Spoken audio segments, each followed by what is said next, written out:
Christian Wilkins stories about the time that you told him that you were going to elope and step away from football for a while. You pull similar practical jokes with any of the other coaches, players, teammates? Yeah, whenever I have an opportunity, I like to always mess around with guys. I like to have fun, like to be funny, like to joke and prank. So yeah, whenever I get a chance, and about that story, I just found an opportunity and just went with it, just try to mess with him a little bit. But, You haven't gone for a while? He knew right away. He shut it down pretty quick. He knew it was just a joke. But Is there one extended prank or joke you played on a coach or a player that kind of stands out that might be like known as a classic, say, around here? I don't know, not too much per se, or maybe just the one where I committed. The day I committed, I'm sure you guys heard of that. When I called Coach V and Coach Sweeney, and just made it went on for like 5 minutes. Made it seem like I was going to turn him down, and at the last second, I told him I was coming here. So. That's something you just like doing to people? Yeah, just fun and just Are just your practical pranks more with words or with like things, like stuff on down door on people? A little bit of both. Whatever, just an opportunity and just a chance, I'll run with it. So.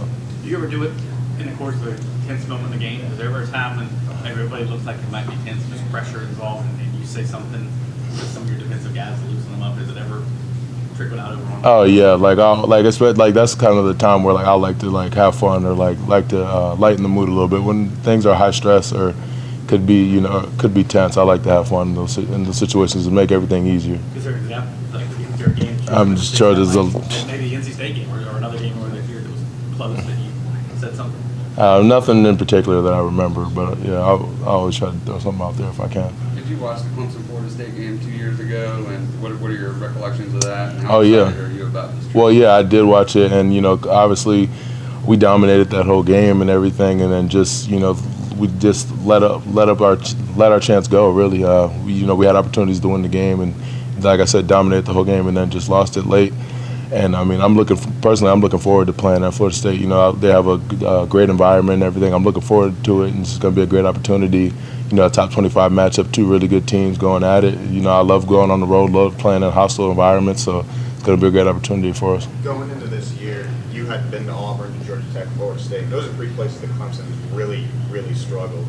Have the coaches talked about that? And then as a team, have you guys enjoyed reversing some of that history? Well, yeah, definitely. I know it was big going into Georgia Tech earlier this year and getting that win after, 13 or a while since we beat them last there and everything. So that was obviously a goal for us. And then coming into the season, Coach Sweeney also had a goal to win in Tallahassee. It's been a while since we won in Tallahassee last, so that really was a goal from the beginning of the season, and we looked to accomplish it. Does this feel like this is the one, of all the things you guys have accomplished, especially in the last 5 years of this program, this is the one thing that this program hasn't done is go down there and beat the Giants down in their place? Well, yeah, I guess you could say that because we've accomplished a lot as a program, and like you said, that's one that we haven't done in a while. So, I mean, that's what we look to do this week, and come out with a big win. Will this be the toughest team this year or last that you guys have played in their own stadium?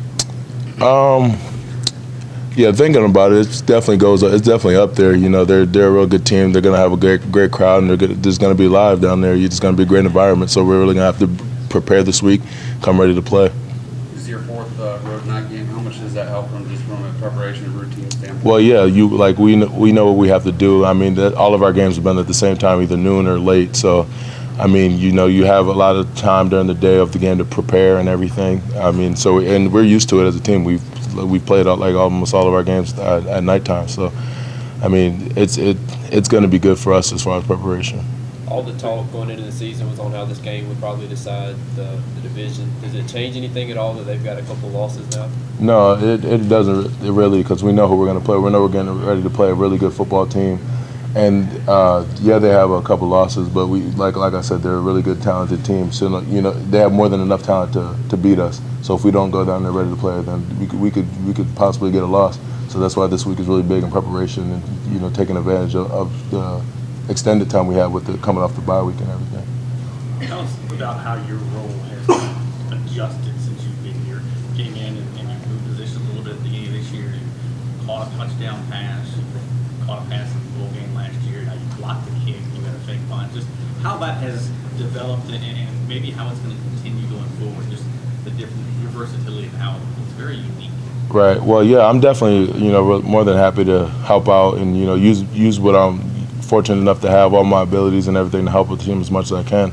Definitely fortunate, to be in a position where I could play a lot of different positions and be as versatile as I have been. So I mean, it's just really embracing, whatever positions or whatever the coach has asked me to do, and just doing it to the best of my abilities. Has it been a favorite so far? Has there been, not defensively, but of all the different slash things that you've done, has there been something that you like the most? It's pretty fun in the mix of having the ball in my hand. So either the fake punts or catching a pass, touchdown pass, they're all pretty fun. Are you asking coaches let you throw a ball at any point? I mean, I'm trying to still get that in the head, and ask them and tell them a lot of different things I can do. But we haven't gotten that far yet. I don't think so. Well, when you said you're the kind of guy who believes he can do anything, is there anything you think you couldn't do on a football field? Coach Sweeney's pretty much right. I like to think I could pretty much do it all. I mean, just confidence and just believing in myself. Is that the mentality to be a slash? Is that kind of a reflection of your personality? I mean, yeah, it's safe to say that. I mean, that's just how you got to take. You're not going to be able to do anything well if you're not confident. You don't have, if you don't believe in your abilities and what you can do. So, Christian, what do you like best about that jumbo offense? Just being back there with big decks and just wrecking havoc at the point of attack, just blowing guys up, and I'm sure defense don't know really what to do, because we could do a lot of things. We could pass out of that. You could run, and just it's just tough to stop. So. A lot of fun. I think that linebacker was hurting from what Dex did to him in that NC State game. Oh yeah, I'm sure. That's a big boy. That's a lot of weight. Yeah, I know he felt that one. So. What's the challenge like of trying to stop Dalvin Cook? What was that? The challenge of trying to stop Dalvin Cook. Oh well, yeah. Obviously, it's a big challenge. Dalvin Cook's such a good dynamic player, such a good runner. Makes great cuts, really fast. So we're just gonna have to play team defense, and no one get out. Everyone is gonna have to do their job. No one's going to have to try to do anyone else's job or do too much. We're just going to have to be solid, big up front, and just dominate at the point of attack. Matt Days was able to run the ball effectively against you, especially in the second half.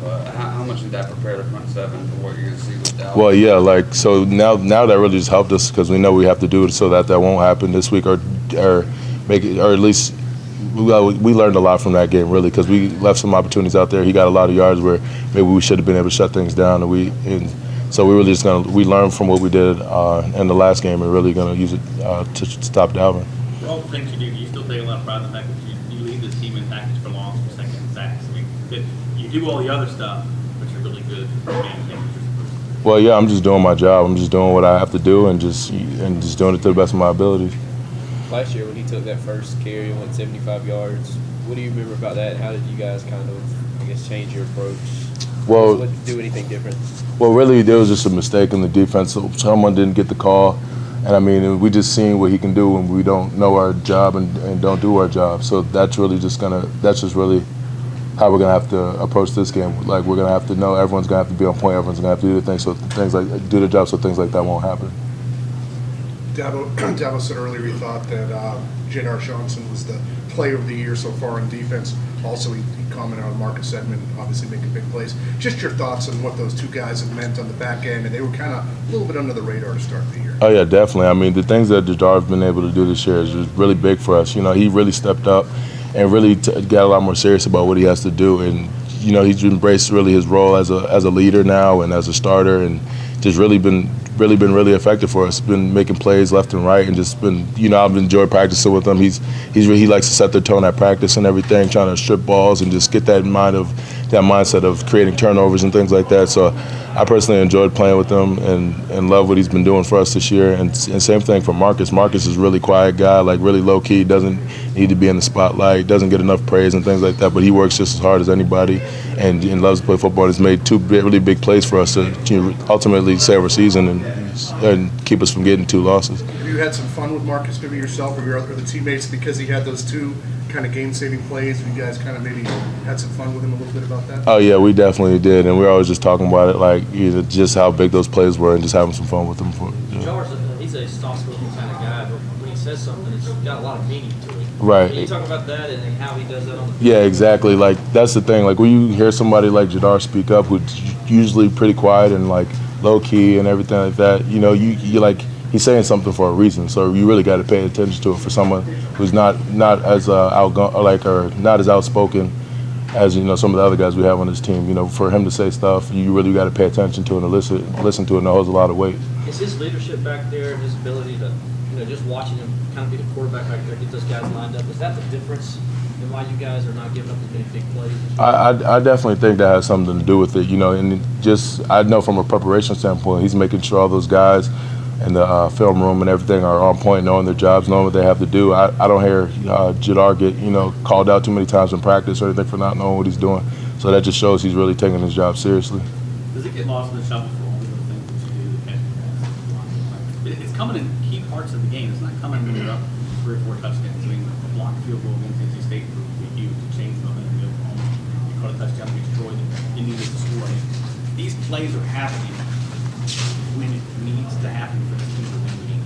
Do you think that makes it even more important, more behind you're doing these, or there's pressure on you? Well, I mean, I don't in the heat of a game, you don't really think about all that. You're just doing your job, doing what you're asked to do. You don't really think that it's coming out of such a crucial time or I need to make this play or anything. I mean, if you practice enough, if you prepare enough, you're going to be ready for when that opportunity comes. All right, thank you, Christian. Thanks, man.